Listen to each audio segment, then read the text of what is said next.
If we have a syntactic form like delay represented as an S expression that we would like to desugar into a lambda form that takes a dummy argument and delays the expression until the function is called, then we can implement that desugaring process through an expand delay function.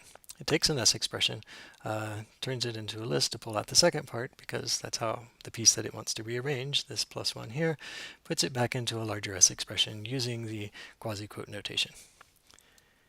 If we implement that in an untyped language in Racket, it would look pretty much the same. We just don't have to make the conversion from a S expression to a list. So in some ways, this is a more primitive way of doing things without the type system. There are some other ways we can simplify this, though. If we take the same untyped definition in Racket, we're using this quasi-quote notation with unquote, backquote, and the comma notation. If that's a little mysterious, then we can always just rewrite it using plain list.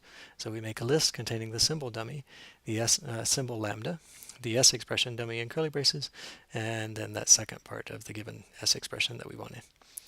We could break this down even further, because list is not the primitive thing.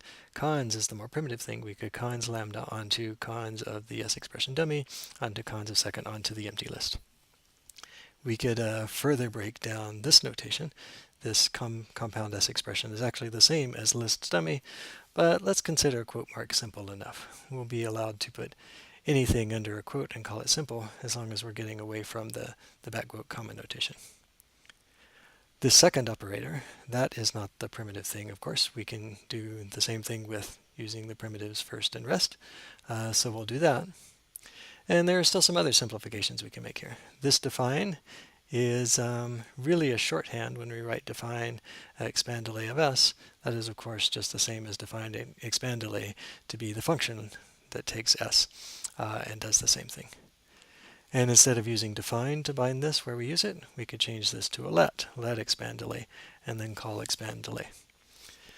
The purpose of breaking things down into these simpler pieces is that now we have something that looks like it could work in our curly brace language. It just uses let, single argument functions, cons, first, and rest, and quoted data. We haven't in our curly brace language added S expressions. We've just had pairs and lists and so on, but we can add them, and we're going to add them. So something like expand delay is going to be able to run within our curly brace language. By convention, we're not going to call it expand delay. We may just call the function delay itself. Notice there's no collision between the function name and the name that's used in the syntactic form. They live at different levels.